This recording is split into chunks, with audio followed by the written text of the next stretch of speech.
أعوذ بالله من الشيطان الرجيم بسم الله الرحمن الرحيم ألم يأتكم نبأ الذين من قبلكم قوم نوح وعاد وثمود والذين من بعدهم لا يعلمهم إلا الله جاءتهم رسلهم بالبينات فردوا أيديهم في أفواههم وقالوا إنا كفرنا بما أرسلتم به وإنا لفي شك مما تدعوننا إليه مريب قالت رسلهم أفي الله شك فاطر السماوات والأرض يدعوكم ليغفر لكم من ذنوبكم ويؤخركم إلى أجل مسمى قالوا إن أنتم إلا بشر مثلنا تريدون أن تصدونا عما كان يعبد آباؤنا فأتونا بسلطان مبين صدق الله مولانا العظيم ألم يأتكم آیا ندر اغلی تاسو ته نبأ الذین خبر د هغه خلکو من قبلکم چې تاسو نه وړاندې وو قوم نوح قوم د نوح علیہ السلام وعاد او د عاد وثمود او د ثمود والذین من بعدهم او کم خلق چې پس د دوی نه وو لا يعلمهم نپیجنی دوی هیڅوک الا الله سوا د الله نه جاءتهم رسلهم راغلل دوی ته د دوی پیغمبران بالبینات په واضح دلیلونو سره فردو پس ورکړل دوی ایدیهم خپل لاسونه فی افواههم د پیغمبرانو په خلو کې وقالو او دوی اویل انا کفرنا چې بشک مونږه انکار کوو بما ارسلتم به فاغه څه چې تاسو را لېږل شوي یې پاغې وإنا او بشک مونږه لفی شک په شک کیو مما د هغه څه نه تدعوننا چې بلای تاسو مونږه الیه مریب هغې ته چې په ډېر شک کې دی قالت رسلهم اوویل د دوی پیغمبرانو افی الله شک آیا په الله تعالی کې مو شک دی فاطر السماوات والارض چې پیدا کوونکی د اسمانونو او د ځمکې دی یدعوکم هغه رابلي تاسو لیغفر لکم د پاره دی چې وبخي تاسو ته من ذنوبکم ستاسو د ګناهونو نه ویؤخرکم او هغه مهلت درکړي تاسو ته الی اجل مسمى تر مودې مقررې پورې قالو دوی ویل ان انتم نه یی تاسو الا بشر مگر بنی آدم مثلنا پشان زمونږ تريدون تاسو غواړئ ان تصدونا چې مونږ منع کوي عما د هغه څه نه کان یعبدو چې عبادت یې کولو آباؤنا زمونږه پلارانو نیکونو فاتونا پس راوړه مونږ له بسلطان مبین څه دلیل ښکاره د سوره ابراهیم 9 او 10 نمبر آیت ده الله جل جلاله د قرآن کریم د نازلولو مقصد په دې صورت کې بیان کړ قرآن کریم الله رب العزت په پیغمبر علیه الصلاۃ والسلام نازل کړ او د نبی علیه الصلاۃ والسلام د دنیا ته د رالیږلو او د قرآن کریم د نازلولو مقصد الله جل جلاله دار بیان فرمایل چې تاسو دا ټول خلق د کفر او د شرک د تیارونه وباسئ او د دین اسلام رڼا ته د ایمان رڼا ته د هدایت رڼا ته د اسلام رڼا ته راولي هم بیا دغه چې کوم مقصد دی دا صرف د نبی علیه الصلاۃ والسلام یا صرف د قرآن کریم د نازلولو نه دی بلکې دینه مخکې چې څومره پیغمبران تیر شوي دي د هغې هم دغه مقصد و لکه څنګه چې ډېر جلیل القدر پیغمبر حضرت موسی علیه السلام و هغه دنیا ته الله رب العزت راولېږل د هغه د بعثت مقصد هم الله جل جلاله دغه ارشاد فرمایل چې تاسو دا خلق د تیارون راوباسي او رڼا ته راولي. او دې سره سره موسی علیه السلام ته حکم چې ذکرهم بایام الله چې دې خلکو ته تاسو د ایام الله یعنی هغه ورځې چې الله رب العزت پکې څه عذاب را نازل کړو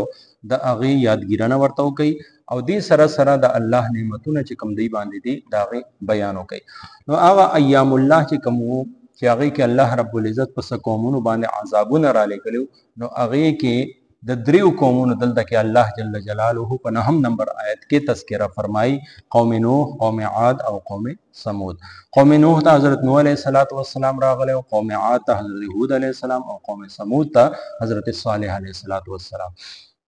او صرف دا درې نه دي، دا خو درې د مثال لپاره الله رب العزت بیان فرمایي. دین علاوه هم چې کوم بعض امتونو تذکرہ قرآن او حدیث کې راغلی دا والذین من بعدهم نو هغې کې بعض داسې چې د هغې تذکرہ او نومونه راغلي دي خو اکثریت د هغې دا ده لا یعلمهم الا الله. دومره امتونه تیر شوي دي، دومره پیغمبران تیر شوي دي، په زرګونو پیغمبران تیر شوي دي. نو الله رب العزت د هغې صحیح ګنتي پیژني، د هغې پوره حال احوال پیژني او د الله نه علاوه بل هیڅوک نشته چې د هغې پورا حالاتونه خبردار وي. او دې کې چې کوم هم پیغمبر راغلی دی رسولهم بالبینات، هر رسول خپل خپل وخت کې خپل معجزات سره راغلی او خپل قوم ته معجزه وښوله. نو بیا چې کله معجزات یې ولیدل د پیغمبر خبرې واورېدې، واعظ او نصیحت یې واورېد، فردوا ایدیهم فی افواههم. نو پیغمبرانو له په خولو باندې لاس کېښود چې بس مونږ ته نصیحت مه کوو، مونږ نه منو، انا کفرنا، نه منو چې څه تاسو راوړي دي بس نه منو. د دې خو بیا اړو څه علاج نشته، د نه منلو اړو څه علاج نشته. ځکه بحث او مباحثه کې دلیل سره به خبره وکړي. نو چې ته اړو څه منې نه دلیل منې، نه د قرآن خبره منې، نه د پیغمبر خبره منې، نه معجزات منې، او بیا ورسره دا هم وایي چې لفي شک مما تدعون، دا چې ته کومه خبره کوې او کوم طرف ته ته مونږ رابلې دې کې هم مونږ په لوی او ژور شک کې، یعنی زمونږ شک اډو لري کېدی نشي.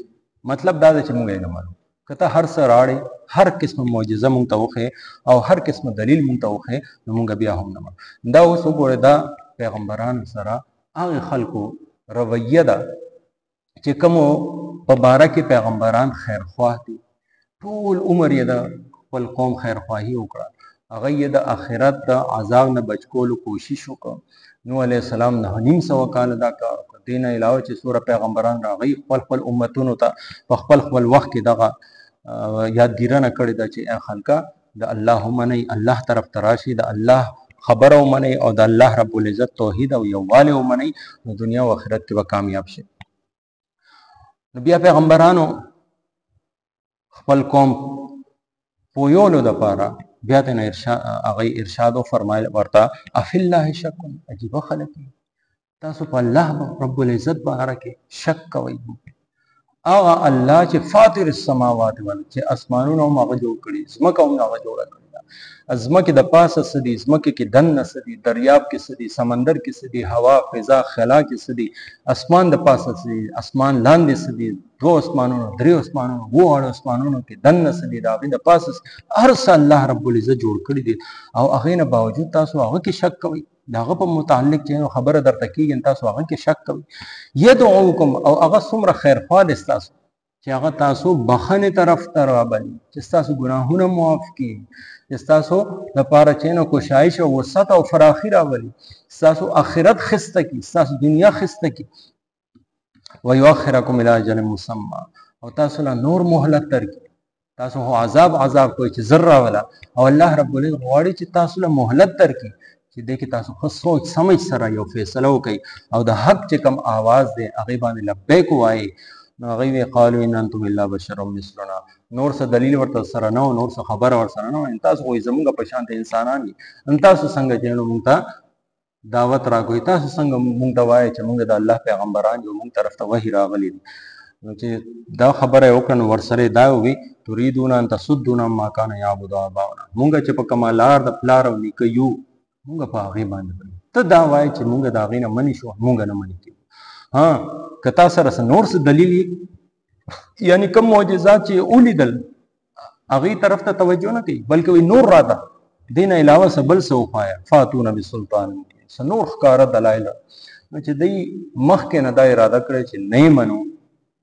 بیا که دوی ته هر څنګه دلیل وښی نو دوی ایمان راوړونکي نه دي بلکې د دوی حال به هم هغه د فرعون والی چې هر څه وویني آخرت وویني د آخرت منزل وویني خپل مرګ وویني